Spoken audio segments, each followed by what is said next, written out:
Confira no programa desta semana. Comissão Especial de Direito Previdenciário e Assistência Social da OAB Ceará promove encontro dos advogados previdencialistas do Ceará, edição 2015. Comissão de Direito Marítimo realiza palestra com a autora Eliane Otaviano. Instituto dos Advogados do Ceará empossa novos sócios efetivos.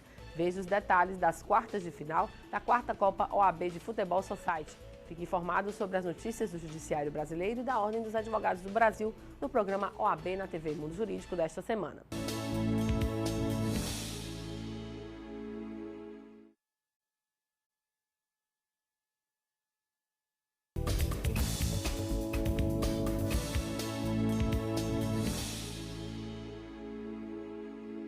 Comissão Especial de Direito Previdenciário e Assistência Social da OAB Ceará promove encontro dos advogados previdencialistas do Ceará, edição 2015.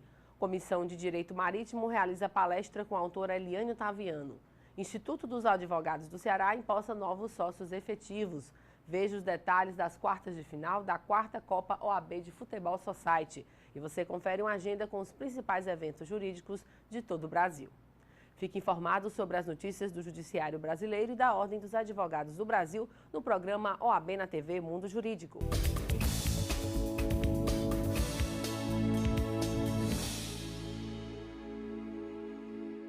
A Comissão Especial de Direito Previdenciário e Assistência Social da OAB Ceará promoveu o encontro dos advogados previdencialistas do Ceará, edição 2015.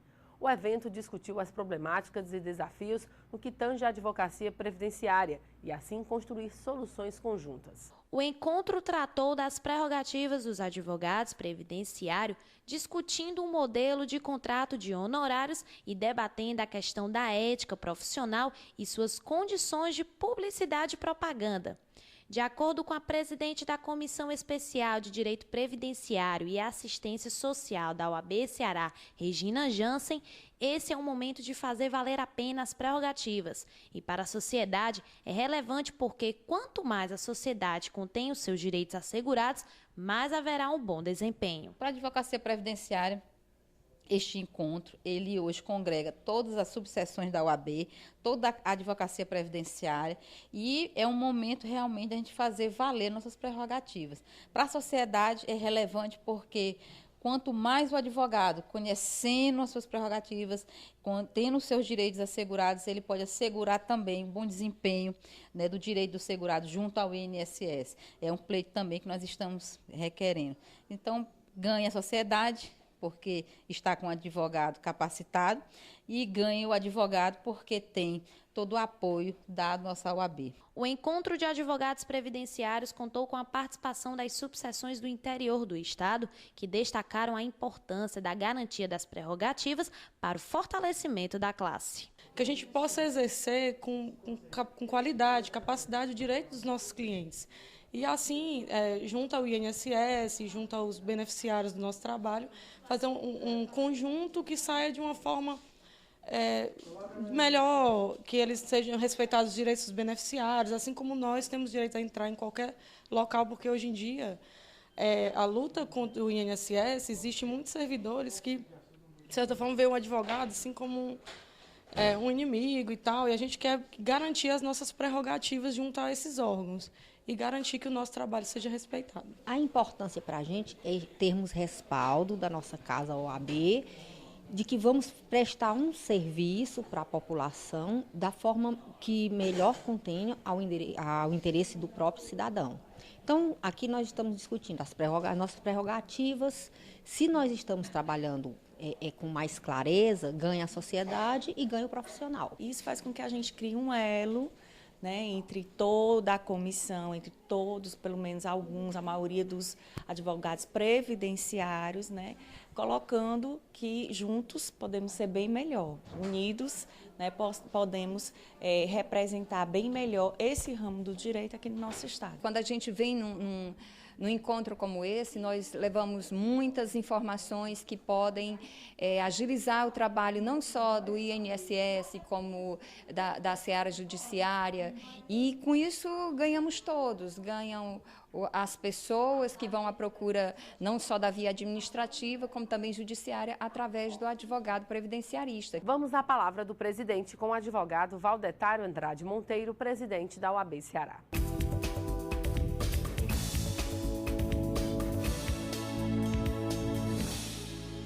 Caros colegas advogados e advogadas, nós temos intensificado a luta por um judiciário que efetivamente funcione. Não aguentamos mais dezenas de cidades no interior do estado sem juiz algum e sem servidores do tribunal.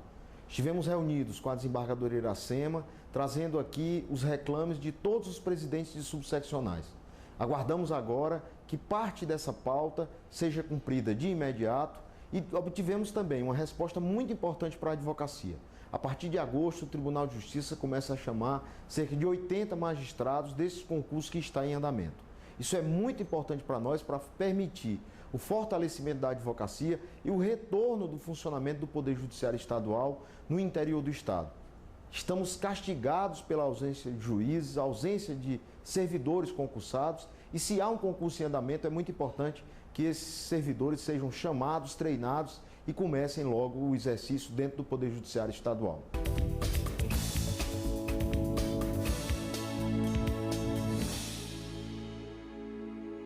O refugiado é alguém que, temendo ser perseguido por motivos de raça, religião, nacionalidade, grupo social ou opiniões políticas, se encontra fora do país de sua nacionalidade e que não pode, ou em virtude desse temor, não quer valer-se da proteção desse país. E para falar sobre o tratamento dos refugiados e as normas aplicadas aos mesmos, nós conversamos agora com o presidente da Comissão de Direitos Humanos da OAB Ceará, Dr. Edmir Martins, e com o presidente da Comissão de Direitos Humanos da subseção de Aracati, Dr. Egídio Barreto. Dr. Egídio, é um prazer tê-lo aqui em nosso estúdio. Ok, um grande abraço, um prazer nosso. Inicialmente, eu gostaria que o senhor explicasse, falasse para os nossos telespectadores sobre a Convenção das Nações Unidas, a convenção esta que traz o Estatuto dos Refugiados, não é verdade? Sim, é importante que comecemos por aqui, porque nós estamos falando da Convenção das Nações Unidas, o que já deixa claro para quem está nos assistindo que esse assunto é um assunto que interessa à humanidade, é um assunto global. A questão do refugiado não cinge-se a um país ou a um continente. Sim, portanto, ele abrange todo ser humano que esteja sofrendo perseguição, que seja vítima das agressões. Por isso que, das agressões aos direitos humanos, por isso que nós vamos tratar exatamente das Nações Unidas, que historicamente tem um motivo muito forte.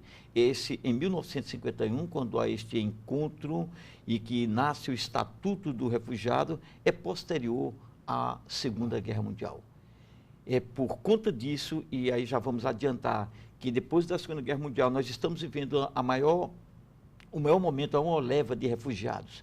Mas foi quando a Europa tinha toda aquela gente que tinha que fugir sem saber para onde, que nasce a Convenção do Refugiado, em busca da defesa daquelas pessoas que, como você bem definiu inicialmente, eles não podiam estar no seu país. Portanto, vem uma segunda observação a fazer. O refugiado não é um voluntário. O refugiado é por conta de assuntos ou problemas que fogem à sua vontade.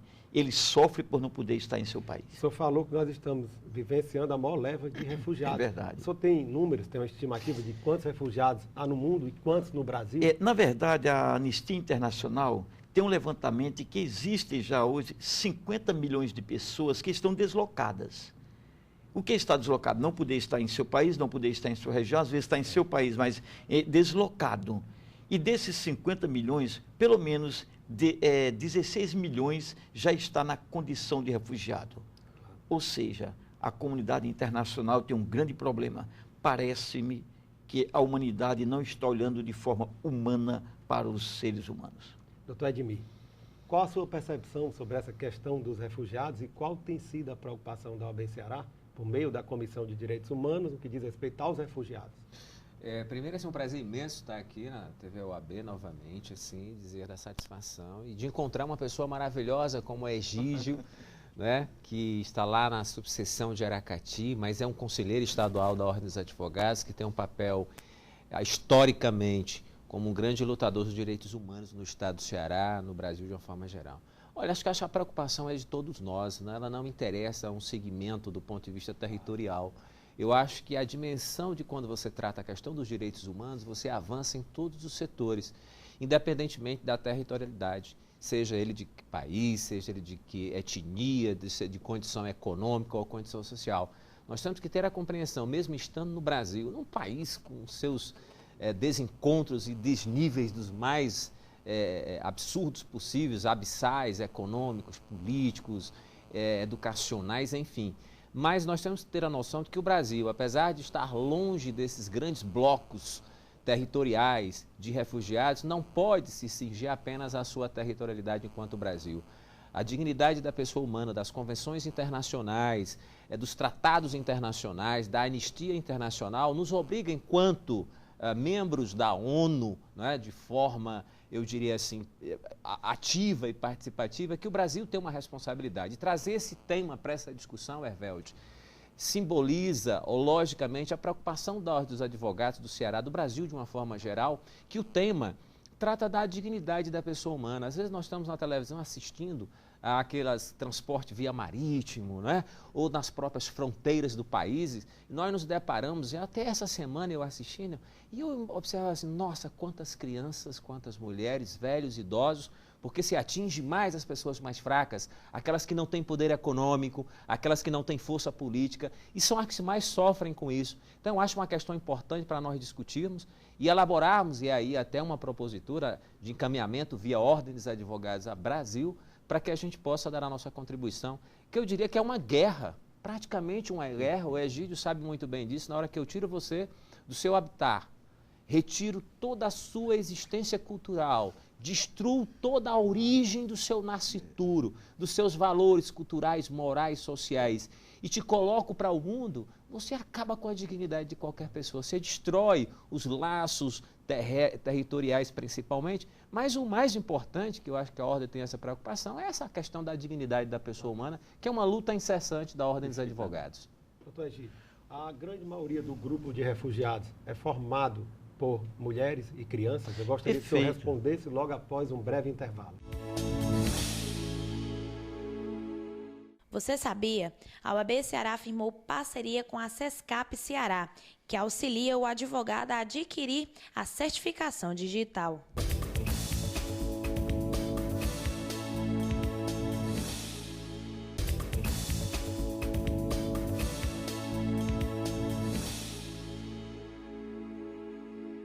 Voltamos a entrevistar os conselheiros estaduais, doutor Egídio Barreto e doutor Edmir Martins. Doutor Egídio, a pergunta que ficou no ar no bloco anterior foi sobre a composição, né? Na grande maioria são mulheres e crianças? São mulheres e crianças, e o Edmir coloca uma coisa muito interessante para poder ajudar nesta resposta. Essas pessoas que saíram, deixaram suas origens, elas vêm da forma mais abrupta possível. Então, é doloroso, ele sai de qualquer forma, não é aquele que viaja pegando um passaporte, preparando a roupa, se vai ter frio ou não no lugar que ele vai. Eles são bombardeados e têm que sair correndo todos. E respondendo a você, são mulheres e crianças, porque os homens ou já morreram naquele conflito do qual fugiu a família, ou estão no front. Então, é doloroso isso que eu admiro, e daí a importância que o meu colega levantou. Não é uma questão do Brasil, e nós não podemos, se somos um país que não temos esses conflitos tão diagnosticados, por exemplo, hoje na Síria, na Turquia, etc., mas nós estamos no planeta Terra. E, Edmir, para a minha alegria, do meu otimismo, companheiro, o Brasil tem sido a posição do Estado brasileiro, no meu entender, é uma posição que eu considero elegante, correta.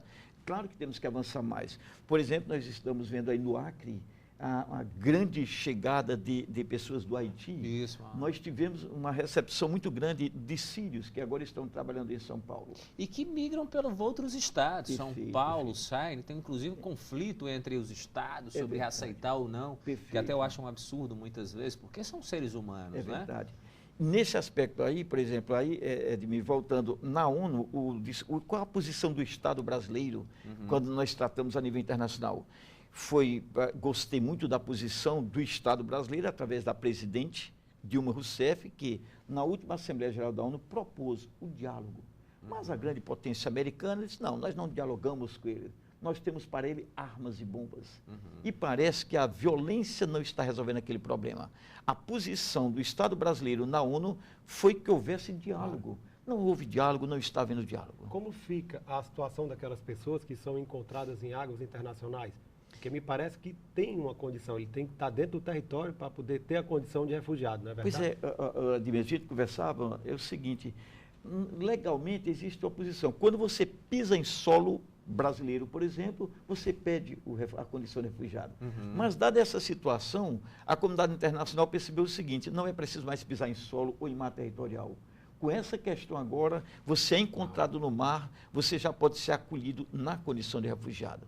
Você vê que a circunstância é tão dolorosa da condição, da falta da condição humana de dignidade, que até a questão legal de somente você só pedir a condição de refugiado quando entrar no país, isso já está sendo abolido, né? Abolido. Agora, até por conta, Egídio, aí, Hervélte, todos que estão nos assistindo agora, porque imaginemos que ainda num deslocamento via mar, né? Nos porões, quantos não morrem nos porões, não é verdade? Nós temos essas informações, as imagens, agora na costa italiana, né? Milhares e milhares de pessoas, né? Vindo do Oriente Médio, buscando alternativas de sobrevivência, porque muitas vezes não é nem a territorialidade de ser um país A ou B, é a questão da proximidade. Né? Quem primeiro vai... quem pode me dar a primeira mão, né? Por isso eu acho aqui interessante quando você faz essa discussão e faz o levantamento do posicionamento do Brasil. Eu acho que o diálogo sempre, né, faz bem a qualquer conflito, inicialmente. A questão da proximidade e a própria questão da dignidade da pessoa humana, que sem muito dúvida bem reputou. E que, Hervélte, você levanta, e você diz uma coisa importante, assim, além dessa, com a dignidade, obviamente, ela não tem fronteiras. Não tem fronteiras. Não tem fronteiras, né? A questão fundamental do direito à pessoa, da pessoa humana, né?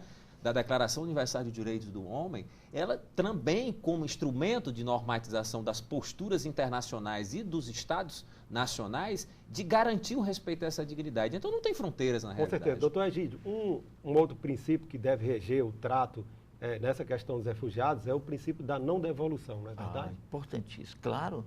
Você imagine chegar num país porque veio de uma origem de guerra ou de catástrofe, né? E você ser devolvido em nenhuma hipótese. Esta é uma das grandezas desse tratado internacional, desse Estatuto do Refugiado. Em nenhuma hipótese você será devolvido. E ainda que este refugiado tenha problema nesse país, ainda seria escolhido outro país para ele ir, nunca devolver. Isso é uma questão muito interessante. E o nosso amigo Edmir coloca, Edmir, com muita propriedade, e as pessoas nunca vão se cansar. A questão dos direitos humanos é a questão internacional, porque fala-se de direitos humanos, então não tem fronteiras. E a questão da dignidade humana são expressões que nós trabalhamos, e no caso do Edmir, vivencia isso com muita precisão, e que nunca poderão cansar ninguém. Isso não é discurso. Isso é uma questão muito clara. Veja a questão dos refugiados, você colocava crianças que estão na sua grande maioria. Como ficam essas crianças em qualquer parte do mundo quando não têm direito a voltar à sua terra? É verdade. Daí a importância, eu quero só reafirmar um pouco a minha, como eu concordo, como eu gosto da posição do Edmir, quando diz isso é uma posição da OAB, isso é uma posição de qualquer Estado. Isso tem que ser uma posição da condição humana. E eu acho de uma forma até mais ampla, assim, da própria sociedade, né? Das suas instituições, por obrigação do ponto de vista constitucional legal. Mas eu acho que nós, mesmo distantes, você que está, vamos dizer, lá no sul do Ceará, lá pelo Jati, pouco interessa onde você esteja, mas essa condição de que essas pessoas estão, de desrespeito à sua dignidade, da falta básica da sobrevivência, tem que tocar todos nós, independentemente de nós não estejamos. Então, eu acho que a Ordem dos Advogados tem essa primazia de atuação coletiva, enquanto instituição. Mas o resgate, aí, Hervélte e Egídio, é no sentido de mobilizar as pessoas. Enquanto o mundo for o mundo hoje das divisões econômicas, políticas, territoriais, nós nunca vamos ter a garantia dos direitos da pessoa humana. Então, buscar uma conscientização coletiva através do processo cultural, que é quebrado com os refugiados que deixam aos seus territórios. A questão da educação. Essas crianças, será que um dia vão ter oportunidade de entrar numa escola e garantir o seu futuro enquanto cidadão e profissão? Então, uma série de circunstâncias que nós temos que estar obrigados, enquanto cidadão, não enquanto só instituição, como a OAB tem por obrigação, de estarmos envolvidos. E daí eu quero lhe parabenizar, você vindo do Aracati, uma terra belíssima, né, Hervélte? Trazendo essa discussão, quero parabenizar porque você puxou na última sessão do Conselho, Você foi o conselheiro que instalou no próprio conselho, na última sessão, essa preocupação, e o presidente Valdetário aqui também se elogia. Por quê? Porque vendo o tema, um tema palpitante e atuante, pertinente, né, Velt? Com certeza. E aí Egídio traz o tema e hoje aqui a gente discute. Então, pensando que, do ponto de vista institucional, o OAB tem por obrigação, e nós, cidadãos, construímos um pensamento diferenciado. Doutor Egídio e doutor Edmir, infelizmente o tempo voou. Estamos chegando ao final da nossa entrevista. O programa OAB na TV Mundo Jurídico agradece a presença dos senhores e as informações aqui prestadas. Muito obrigado. Um prazer, obrigado a vocês. Ivelise Maia. A escritora e professora Eliane Otaviano esteve em Fortaleza para debater os desafios e as principais conquistas do direito marítimo na palestra Avarias e Acidentes no Direito Marítimo, que aconteceu na FIEC. Durante o evento, a professora lançou o 3º volume da obra Teoria Geral do Direito Marítimo e Direito do Mar. A palestra foi um encontro para compreender, por meio do diálogo, o cenário marítimo em que o Brasil se encontra e a aplicabilidade do direito referente a esta área. De acordo com a presidente da Comissão de Direito Marítimo, Portuário, Aeroportuário e Aduaneiro da OAB Ceará, Raquel Filomeno, é importante se ter profissionais qualificados no âmbito do direito marítimo. Tem sido importantíssimo, Maurício, esse tema, porque, primeiramente, pela situação, o cenário que a gente passa, né, estadual, com o acrescimento aí dos portos, né, o incremento de mais investimento. Então, a cada dia que passa, fica mais importante realmente a inserção de profissionais nessa área. A vinda da doutora Eliane para cá é super importante, porque aproxima os profissionais da matéria. Né, nós temos pouquíssimas doutrinas, né, na área, então a aproximação dela é salutar para o agradecimento. Segundo a autora Eliane Otaviano, o direito marítimo é uma área especial que está diretamente relacionada ao setor de economia, que é responsável por 90% do transporte de mercadorias. O direito marítimo como um todo é uma área muito especial e extremamente relevante, tendo em vista até que o comércio internacional, mais de 95%, ele é operacionalizado através dos navios. E no Brasil, em específico, também predomina essa modalidade de transporte nas transações internacionais. E mais, nós temos uma extensa possibilidade de estender a nossa navegação pelos rios e até diminuir, de certa forma, não só os custos de mercadoria, porque o frete é um elemento de custo, mas também minimizar os problemas que se tem no modal rodoviário e etc.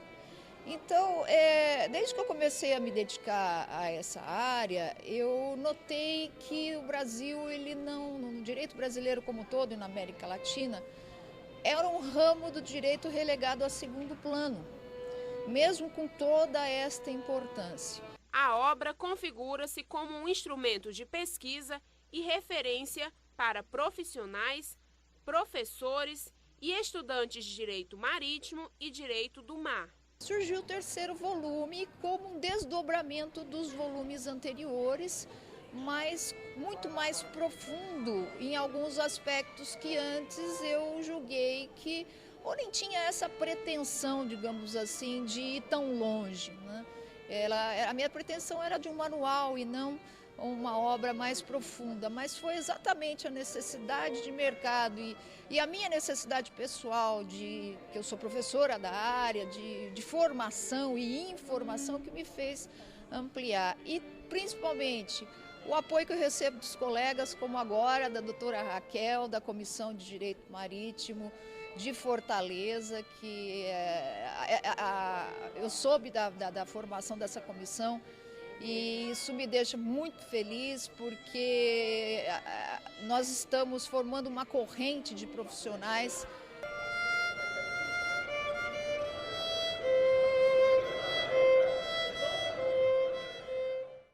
O Instituto dos Advogados do Ceará empossou novos sócios efetivos. A solenidade de posse aconteceu no auditório Castelo Branco da Universidade Federal do Ceará. Confira. A solenidade de posse dos novos sócios efetivos do Instituto dos Advogados do Ceará aconteceu no auditório Castelo Branco da Universidade Federal do Ceará.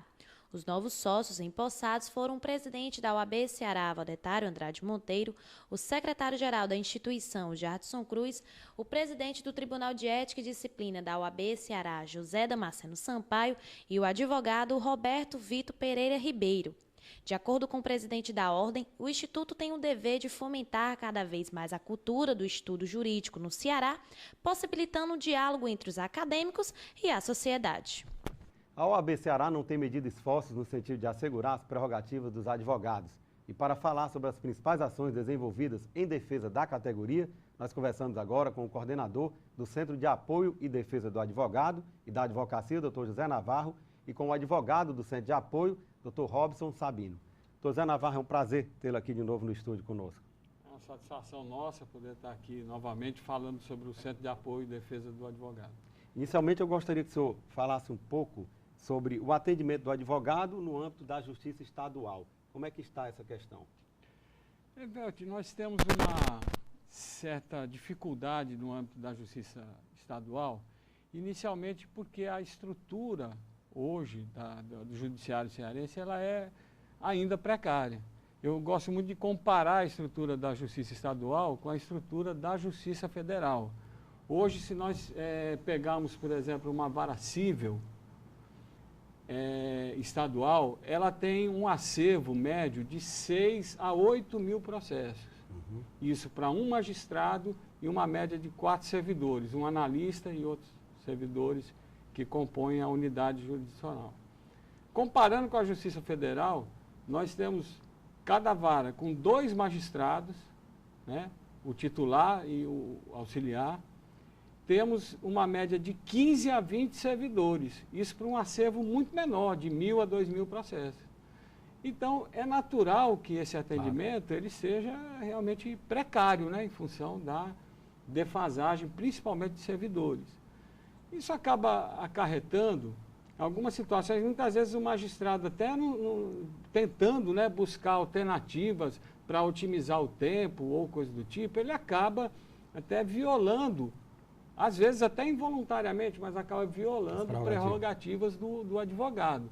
Então, hoje a gente vê, é uma prática comum, alguns magistrados estão adotando uma prática de limitar o horário de atendimento.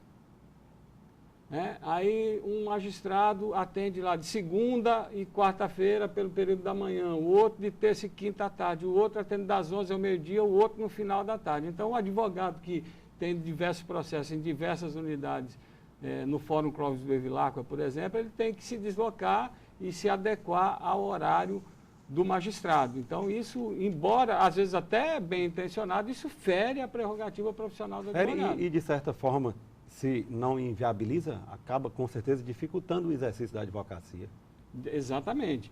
Inclusive, nesse sentido, o Centro de Apoio, junto com a Comissão de Prerrogativas, nós estamos elaborando um ofício circular que vai ser entregue para cada magistrado, né, no estado do Ceará, da Justiça Estadual, Federal, para os desembargadores, para todas as unidades, solicitando que seja observada essa prerrogativa do atendimento ao advogado, sem que haja necessidade de se agendar ou de ter um horário pré-determinado. Essa prática tem ocorrido também no âmbito do segundo grau? Tem também. Vários desembargadores que adotam essa medida. Um atende na quarta, outro atende na terça, outro na quinta.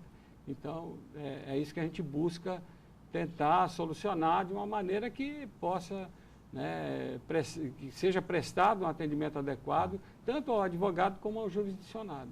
Dr. Robson, o Conselho Nacional de Justiça, o CNJ, já se posicionou sobre essa prática que está se tornando corriqueira no âmbito do Poder Judiciário cearense? Sim, a OAB, por determinação inclusive da diretoria, nós do Centro de Apoio, a própria Comissão de Defesa de Prerrogativas, nós temos atuado sempre de maneira a não aceitar qualquer tipo de violação às prerrogativas dos advogados. Somente no mês de maio, isso é bom para conhecimento dos advogados e da sociedade em geral, a OAB obteve 2 vitórias, uma importantes, uma no Conselho Nacional de Justiça, relativo a uma portaria que limitava a quantidade de processos que o advogado poderia acessar por dia. O magistrado fez a portaria limitando em 4 processos por dia a quantidade de de processos que o advogado poderia ver. Então, restringiu o acesso ao número de processos. Restringiu, e com isso a gente entrou no Conselho Nacional de Justiça, que determinou que essa portaria, nesse ponto, fosse revogada, tendo em vista que o advogado ele deve ter acesso à quantidade de processos que tem, porque muitas vezes o advogado vem de uma outra cidade. E não é justo que ele tenha que passar 2, 3 dias na cidade para poder ver os seus processos. E uma outra vitória que nós obtivemos, dessa vez junto à Corregedoria de Justiça do Estado do Ceará. Então, o desembargador corregedor determinou que a comarca de Arneiroz funcionasse em período integral. Lá, também por portaria, foi determinado que o funcionamento do fórum iria só até às 15 horas. Então, em desacordo com o resto do Estado, e a Corregedoria, a OAB, não aceitou esse tipo de violação, então a diretoria determinou que nós entrássemos na Corregedoria e foi revogado por determinação do desembargador. Doutor Navarro, eu gostaria que o senhor falasse um pouco agora sobre as ações do Centro de Apoio no interior do Estado, de que forma estas ações estão chegando no interior do Estado. Mas eu gostaria que o senhor falasse logo após um breve intervalo.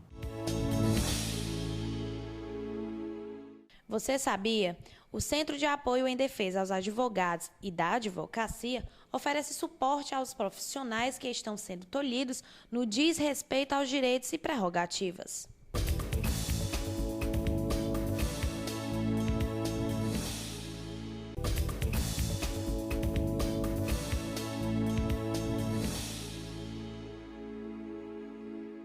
Voltamos a entrevistar os advogados José Navarro e Robson Sabino, do Centro de Apoio e Defesa do Advogado e Advocacia do Estado do Ceará.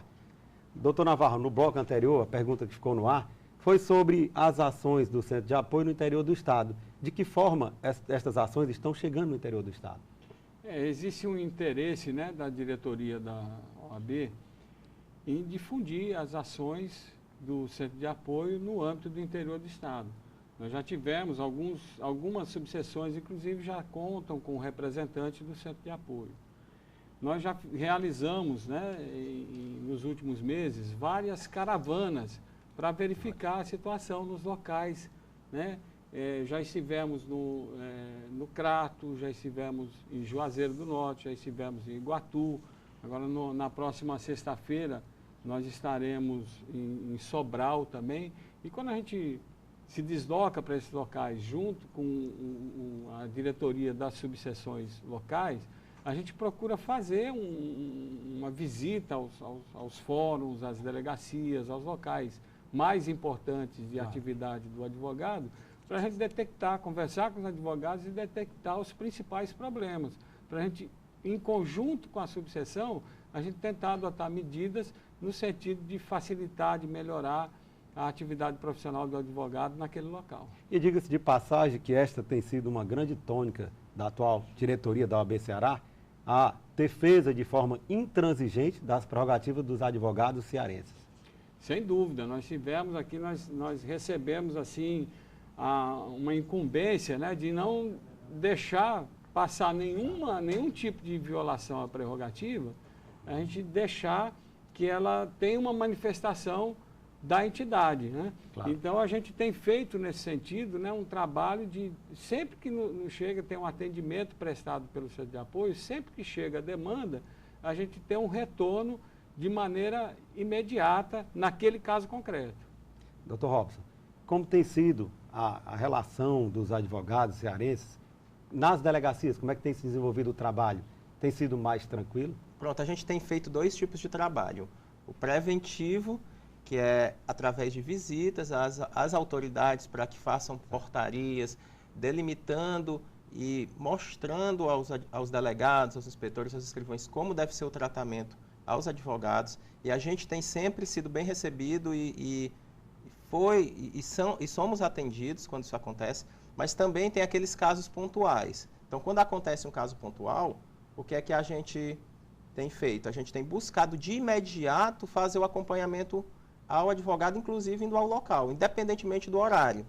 Então, tanto faz ser no horário comercial ou até mesmo de madrugada, a gente tem se deslocado às delegacias sempre que acontece algum caso pontual. E quando nós não conseguimos resolver o problema, nós também não temos nos omitido e temos ingressado com as devidas representações na controladoria, já tivemos vários desagravos aprovados. Então, a OAB ela tem atuado de forma para que o advogado possa ter um atendimento cada vez melhor. As dificuldades elas vão sempre acontecer, mas sempre que acontecerem, o advogado pode saber e pode ter a certeza que ele pode contar com a OAB. Doutor Navarro, os advogados que, caso tenham suas prerrogativas feridas, desrespeitadas, de que forma podem acessar este apoio do centro? E o senhor também tem números aí de atendimento ao longo do ano? Nós tivemos, assim, hoje, desde a criação do centro de apoio até esse mês, né, de maio, né, final de maio de 2014, nós já realizamos mais de 5 mil atendimentos. Né? São advogados que ligam para o centro de apoio ou mandam e-mail ou ligam para o plantão. Né? E funciona 24 horas mesmo? E o funcionamento é de 24 horas. Ou seja, o centro de apoio funciona no horário comercial, né, das 9 às 18 e atende através do telefone 0800 085 0800. E além desse horário, do horário comercial, a gente tem um plantão através do telefone 91 11 5533, que é alternado, revezado com os advogados que compõem o centro de apoio. De maneira que a gente possa ter o atendimento prestado nas 24 horas do dia. Sábado, domingo, feriado, né, carnaval, ano novo, ou seja, qualquer situação que o advogado necessite da sua entidade, necessite da OAB, ele será atendido em várias situações. Quando o caso requer, a gente, através desse plantão, comparece até o local, uma delegacia ou um fórum, um plantão que tenha a necessidade da nossa intervenção, a gente tem prestado esse tipo de atendimento. Ótimo. Doutor Navarro, doutor Robson, infelizmente nós estamos chegando ao final da entrevista, o tempo realmente voou. O programa OAB na TV Mundo Jurídico agradece a participação de vocês e o espaço fica aberto para uma próxima oportunidade para debatermos sobre outros temas. Muito obrigado pela presença. Ivelise Maia. A maioridade penal é um tema bastante discutido entre os legisladores, juristas e brasileiros em geral, um assunto que convoca debates. Sobre este tema, confira a entrevista com o presidente da Comissão de Estudos e Acompanhamentos da Reforma do Código Penal da OAB Ceará, Bruno Queiroz. Camila Bezerra. A Comissão de Constituição e Justiça da Câmara aprovou com aceitabilidade a PEC 171 de 93, que reduz a maioridade penal de 18 anos para 16 anos. E para falar um pouco mais do assunto, estamos aqui com o Dr. Bruno Queiroz, que é presidente da Comissão de Estudos e Acompanhamento da Reforma do Código Penal da OAB Ceará. Dr. Bruno, obrigada pela participação. Dr. Bruno, a redução da maioridade penal vai reduzir a violência? Olha, eu acredito que não, porque não existem soluções mágicas e prontas para um problema tão grave quanto esse da criminalidade no Brasil. Eu acho até uma certa ingenuidade das pessoas que acreditam que uma canetada do legislador possa efetivamente reduzir a criminalidade, quando na verdade nós sabemos que esse problema é um problema muito mais complexo, que tem causas muito mais complexas, e já houve outros exemplos na nossa legislação de leis que aumentaram as penas, que criaram novos tipos penais, que recrudesceram a situação dos réus que respondem por esses crimes, e nem por isso diminuiu a criminalidade. O sentimento que eu tenho em relação à redução da maioridade penal é o mesmo sentimento de que a simples mudança da lei, principalmente se desacompanhada de políticas públicas e de outras ações que possam efetivamente dar uma oportunidade de estudo, de trabalho, buscar um aprimoramento, uma estruturação familiar melhor para esses jovens, se a legislação não vier acompanhada dessas mudanças de políticas públicas efetivas para melhorar a vida dos jovens no Brasil, eu tenho certeza que essa redução ela vai ser um grande fiasco. Pode até ser pior, porque vai permitir que esses menores, uma vez colocados nos presídios, que são verdadeiras escolas do crime, esses menores vão ter contato com profissionais do crime, com traficantes, com assaltantes de banco, com homicidas, e aí, evidentemente, que esses menores vão sair dali piores e certamente vão praticar crimes mais graves. Então, eu acredito que pode ser até um tiro no pé da sociedade, essa medida da redução, levando em consideração que os presídios brasileiros, eles têm péssimas condições de higiene, eles passam hoje por um problema gravíssimo de superlotação carcerária, e a gente sabe que o jovem que pratica um ato infracional, que pratica um ato ilícito, ele precisa de uma ressocialização. Ele precisa de uma oportunidade para que ele possa estudar, para que ele possa ter uma visão diferente da vida que ele teve até o momento. Então, eu acredito que essa medida da redução, com a realidade dos presídios hoje no Brasil, ela vai ser muito ruim para o Brasil. E a redução da maioridade penal vai servir para todos os crimes cometidos? A proposta de alteração constitucional, pelo que eu acompanho na imprensa, inclusive uma declaração do relator dessa matéria, houve um acordo, digamos assim, entre os parlamentares, no sentido de que essa redução fosse feita somente para os crimes hediondos, como, por exemplo, homicídio qualificado, estupro com resultado morte, latrocínio, somente para esses crimes mais graves. Para os demais crimes, que não têm essa característica de crime hediondo, não haveria a redução da maioridade. Percebo que existe a discussão ainda também para outros crimes, quem sabe, de você aumentar o prazo de internação. Porque hoje o menor está sujeito à legislação do Estatuto da Criança e do Adolescente e existem as medidas socioeducativas, de advertência, né, de liberdade assistida, chegando até a internação. Essa internação pode perdurar por 3 anos. Uma das discussões no Congresso é se não seria o caso de aumentar esse prazo de 3 para 5 para 6 anos, por exemplo. Seria uma medida diversa da redução. Mas atualmente a proposta de redução, a que tem tido maior aceitação no Congresso, é apenas em relação aos crimes hediondos, não em relação a todos os crimes. E existe algum estudo comparativo internacional com a redução da maioridade penal? Existem diversos estudos. Essa realidade da redução da maioridade penal é muito diferente, dependendo do país, né? Tem países que adotam um limite de 10 anos, outros de 14, outros de 16, outros de 18, outros de 21 anos. Isso depende muito da realidade de cada país. O meu entendimento é que o Brasil não pode simplesmente copiar, não é, um modelo de outro país, porque a realidade desse outro país é diferente da nossa. A gente tem que procurar e fazer uma adaptação à nossa realidade. Essa história da gente ficar copiando a legislação de outros países, isso pode trazer um efeito muito ruim, porque a realidade, a história, a cultura, a geografia, a colonização desses países é muito diferente da nossa. Então a gente tem que procurar uma solução para a nossa realidade. Doutor Bruno, e agora a gente vai acompanhar o que a população acha da redução da maioridade penal.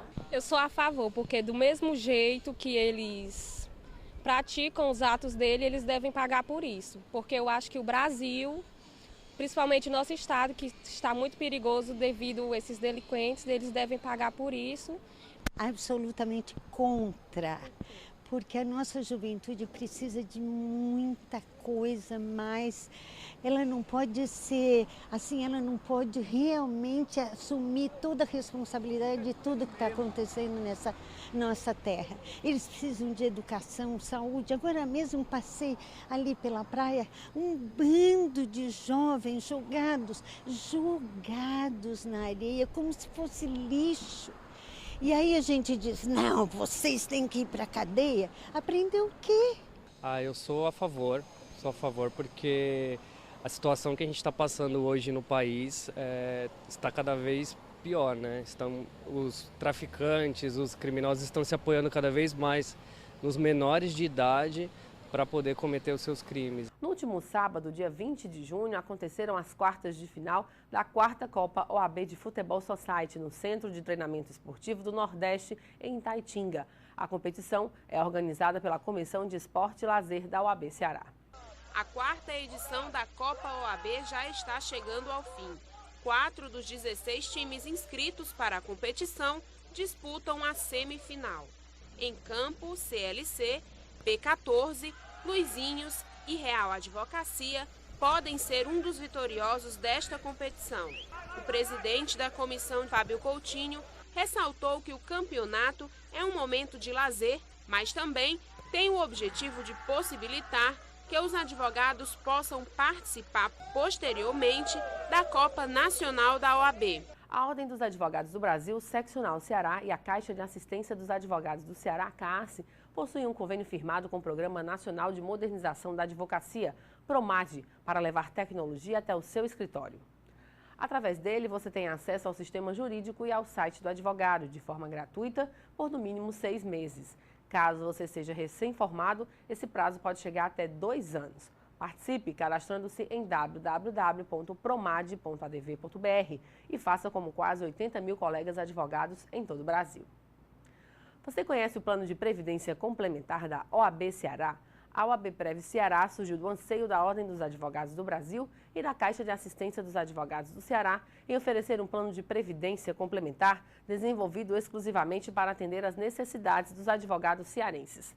A previdência complementar fechada no Brasil vem crescendo a cada ano. Nós, brasileiros, percebemos que é preciso pensar no futuro, fazer economia hoje, pensando na qualidade de vida de amanhã.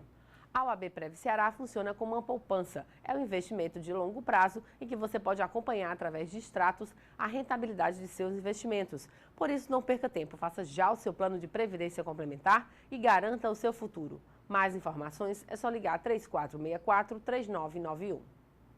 E vamos conferir agora as dicas dos principais concursos jurídicos em todo o país. Tribunal de Contas do Estado do Amazonas, inscrições até 26 de junho. Tribunal Regional do Trabalho da 23ª Região, inscrições até 21 de agosto.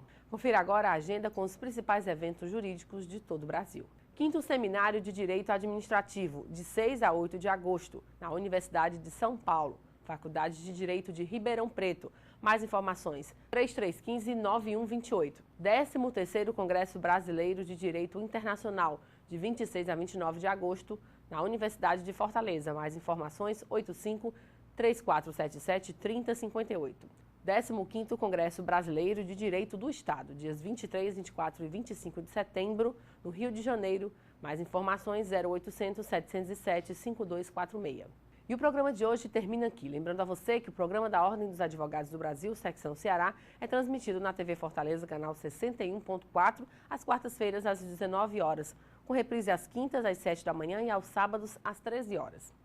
Assista também o programa inédito na TV O Povo, canal 48, às quartas-feiras, 23 horas, com reprise às sextas, às 11 da manhã, aos sábados, às 22h45 e aos domingos, às 11h15 da manhã, ou através do site da OAB Ceará. Todos os nossos programas também estão disponíveis no nosso canal no YouTube, OABCE na TV. Fiquem informados sobre as atividades da Ordem dos Advogados do Brasil, Secção Ceará, no OAB na TV Mundo Jurídico, programa do advogado cearense. E você tem um canal direto com a gente através da página do programa no Facebook e através do Twitter, @OABCE. Ou, se preferir, mande um e-mail, oabnatv@oabce.org.br. Obrigada pela companhia e até a próxima semana.